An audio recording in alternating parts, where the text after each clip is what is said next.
สบายดีนะสบายดีขอต้อนรับเข้าสู่ Gamer for You Channel อยู่นี่อยู่กับ PUBG Mobile และเฮามาลงคู่กันกับ Arena Rival Round ให้บอกยังวะเป๊ะเฮ้ยเป๊ะขึ้นมาเอานี่จะลงมาเล่นกันเป๊ะเป๊ะกระโดดขึ้นมานี่จะเป๊ะมิสเตอร์เปเอายังวะพิจารณาเฮ้ยพิจารณาลำขาดนั่นเลยพิจารณาพิจารณาจะได้จะบ้าได้ไงน้อยแน่แน่โอ้ยบักขำบ้าบอไปนี้จะสิบได้ยินมันนำมาตามลงมาเลยโอเคเฮาสิไปจุดฟาร์มมอนคนโบราณกันบอนคนร้ายเฮาบ่อยากไปปานใดโอเคดิ่งพระสุธาไปเลย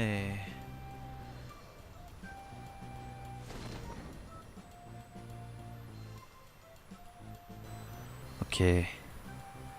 เดี๋ยวลงกระดังนี่โอ้ยค้างเดี๋ยวเก็บเครื่องก่อนได้กระทิงแดงมาเรดดอทโอ้เกาะได้เกาะกับกระเป๋าหนึ่งแล้วน้ำมันเก็บไว้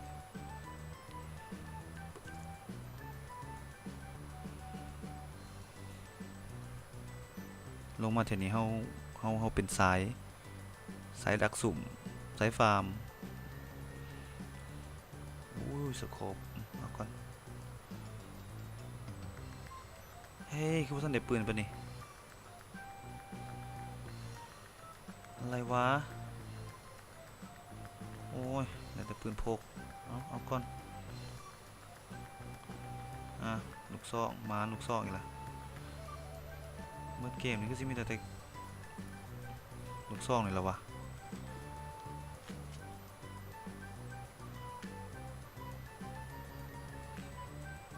โอเคฟาร์มกันไป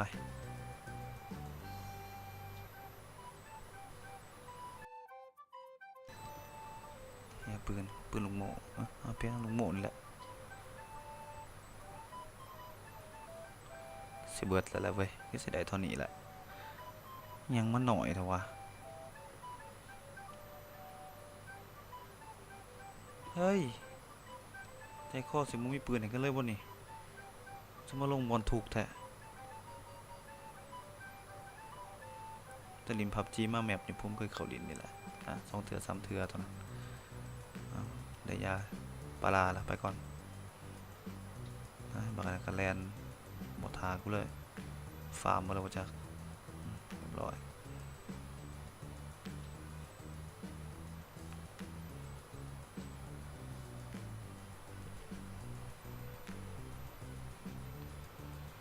เยี่ยไปบอทากูเลย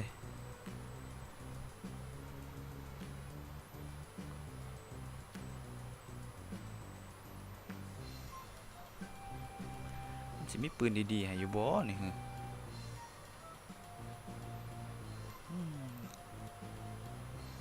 มีแต่ปืนพก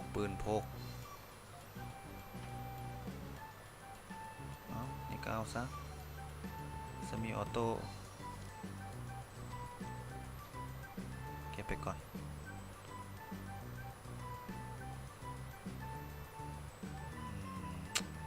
จุดฟาร์มจุดใหม่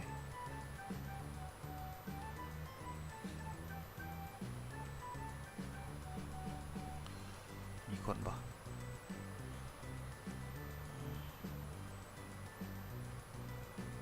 นำมาบักคำไปหาบอลฟาร์มจุดใหม่ไม่กูว่าคนอยู่วัดบอทสะดอกไปเฮ้ยเดี๋ยวลงไปนี่ลงไปเมืองลุมนี่วะไป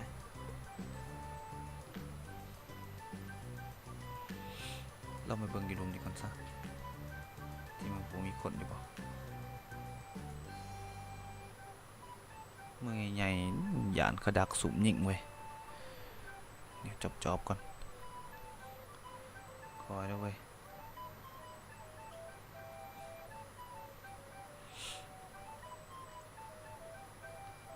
มีบ่วะไปเว้ยโคซูโคโซ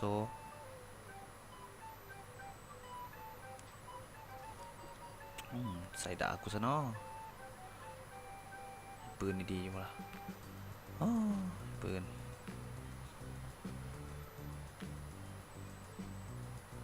ผ่าพันแพกโอ้ยโอ้ตกใจเว้ยสโคปมันสิเปลี่ยนก่อนไปคือบ่ไปไอ้ห่าคือบ่ไปโอ้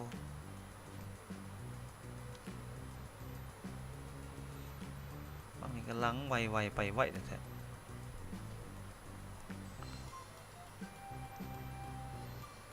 โอ้ยยังไม่ทันเจอไฟสับ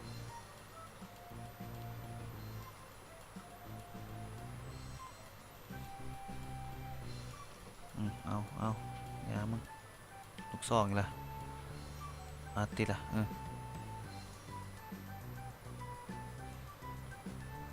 ปืนเอาเนี่ยอะไรก็ได้อาก้าก็ได้เดี๋ยวทีมปืนอีกก่อนทีมเบิร์ดโอ้นี่ก็ลูกซองโอ้ลูกซองอีกละ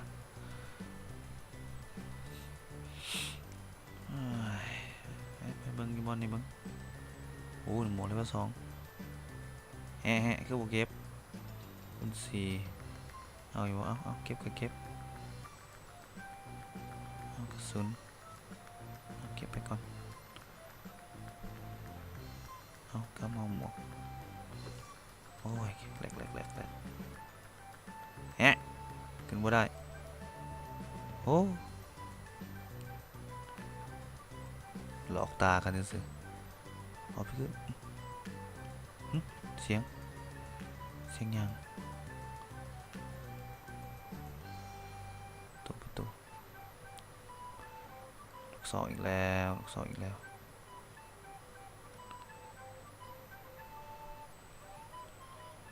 โอ้ยคนโอ้ยิงกูโอ้ห้ามโอ้ยเฮียยิงกูแล้วกูสิเผาขนมึงถึงเจอกูมันเป็นบอทแน่นอนตายมึงนัดเดียวจอด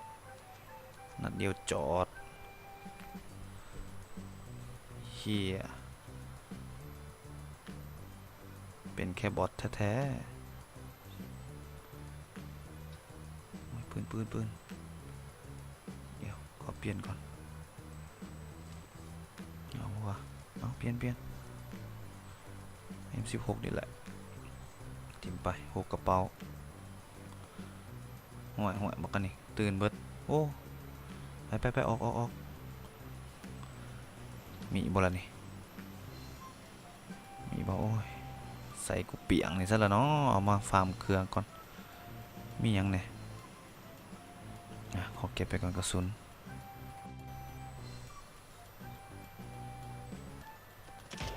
เฮ้ยยิงแล้วเฮ้ยเดี๋ยว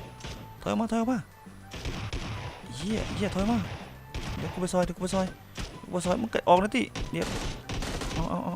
โอ้ยเสร็จไป1แตกเฮ้ยจงให้กูฟาร์มนะเหี้ย2อันบุญโอ้เอากูสมบูมียังเลย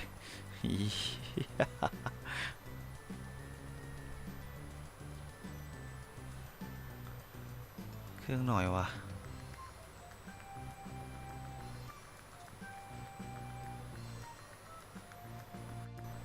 ไปฟาร์มกันต่อทางขึ้นได้แล้ว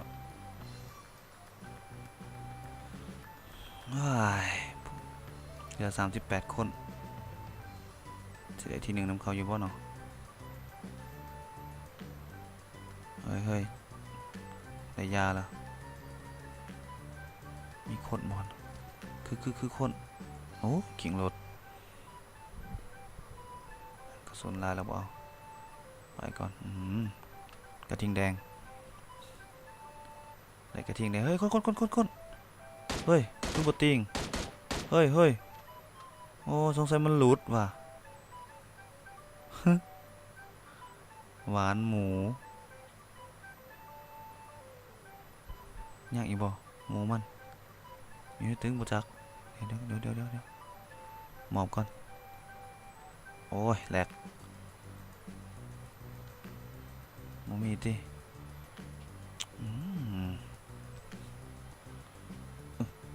ข้านก็สิบ่มีดอกเว้ยไปยันบ่โอ้ระแวงเว้ยกูก็ได้ยิงไผโอ้ยเหี้ยนี่ยิงบ่ตายน็อกแล้วแตกไปตีเนี่ยไปเอาเครื่องก่อนเฮ้ยคนเห็นรีบยิงบ่ถึกบอดบ่วะโอ้ยิงบ่ถึกนอนอีกโอ้ยเอาลูกซองยิงไก่ดิวะ มึงเอาลูกซองยิงไก่ โอ้ยหมวก3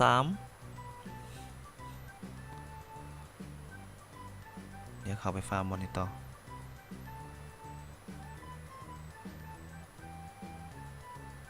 คือเดี๋ยวจะได้ว่า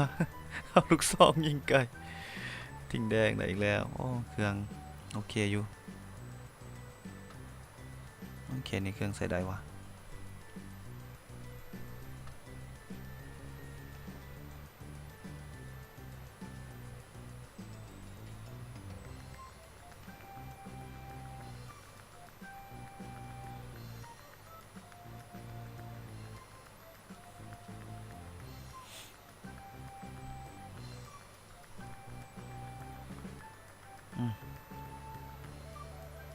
โอ้เครื่องร้ายเครื่องเยอะแยะเลยเดี๋ยวเก็บสโคปก่อนเฮ้ยเก็บบ่ได้โอ้เครื่องเต็มทิมก่อนทิมสโคปสโคปโอ้สโคปเอาโมเมนสโคปแปรไปใส่มันนึงคือเก็บล่ะโอ้อยู่พี่เก็บบ่ได้วะเมื่อกี้นี่โอ้ยสัตว์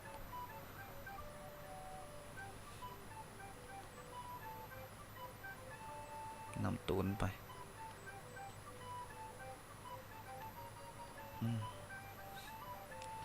มีบ่ได้เนาะ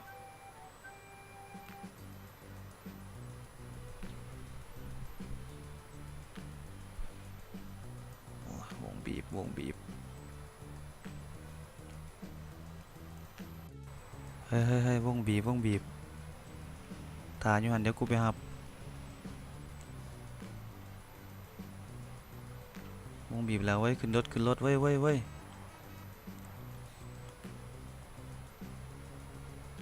ว้ที่ไปกันเลยเดี๋ยวเข้าไปเซฟโซนโอ้ยหนทางโอ้ยรถครับอย่างเหลือเกิน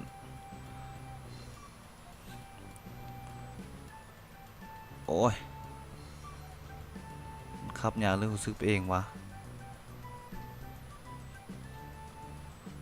โอ้ยตายโอ้ตายรถผิดโอ้แหลกโอ้รถไอ้เฮ้ยยิงกันจุดใส่เฮ้ยโป่งๆซะวะ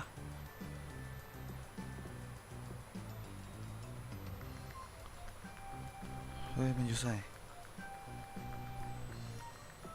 ขึ้นไปเบิ่งอยู่เทิงเบิ่งอยู่ในเฮือนบ่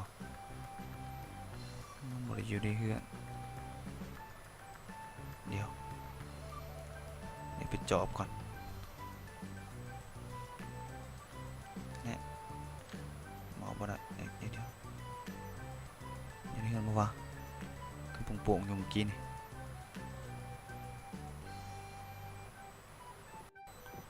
ี่ อยู่ใส่มาโป่งๆเฮ้ยกูเห็นมันแล้วเห็นมันแล้วอยู่หันเด้อยู่หันเด้อยู่หันเด้เอ้ยเอ้ยเอ้ยกูยังบ่ถือเอ้ยเอ้ยถือแล้วถือแล้วเอ้ยมันบ่นอกเฮ้ยเฮ้ยโอ้ยแหลกเฮ้ยเห็นตัวไวๆเมาส์กับตีนยากเถอะเอ้าถึงแล้วเอ้ยมันลบไปได้วดขาเลยกูยิงแล้วเอาดิโอ้ยยิงบ่ถึกโอ้ยจะบาตายโอ้ยถือเป็น1 นัด 2 นัดแหมเรียบร้อยเซตโกยหนู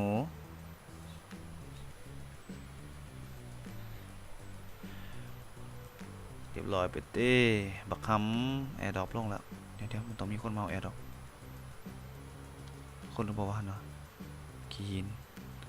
โอ้ละแวงไปเบิดตายเหลือ12 คนเดี๋ยวมันต้องมาเอาแอร์ดรอป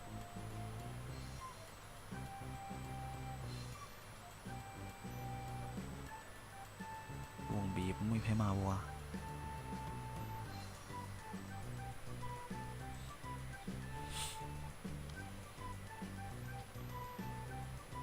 ต้องมีคนมานะต้องมีจะคนมาแหละโอ้ยแอร์ดรอปก็เห็นแต่ควัน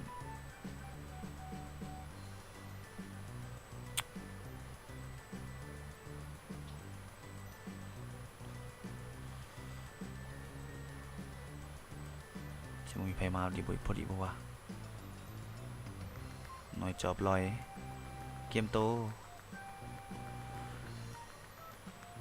ออกมามีแตกเฮ้ยบักนั้นมึงเห็นยังอยู่หั่นมึงอยู่รูแล้วมึงสิเห็นเขาบ่ล่ะเอาไปซะอยู่ไกลเซฟโซนเนี่ยขึ้นไปยังเถิงหั่น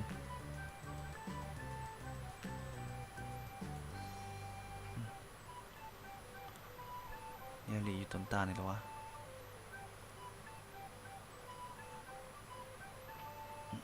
จอมอยู่นี่ก่อน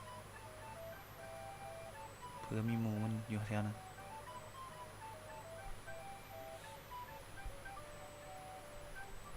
เฮ้ยใส่ลงมาที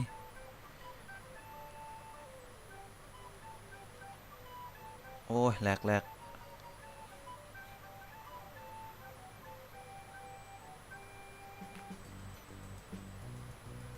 ดี๋ยวหลีวันนี้แหละ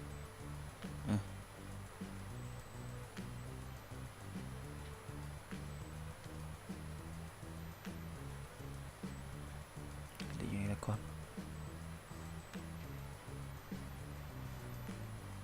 โอ้ยมันยังมาไพ่มาเอาไพ่ยิงซะผู้ใดโทรมาสายเขาไว้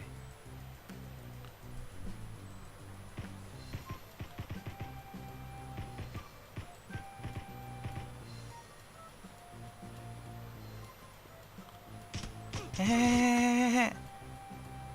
ว้ายตายจอย ได้ที่หาโอเคเนาะกับประมาณนี้ มีแต่จำนี้แหละได้ที่หาบ๊ายบาย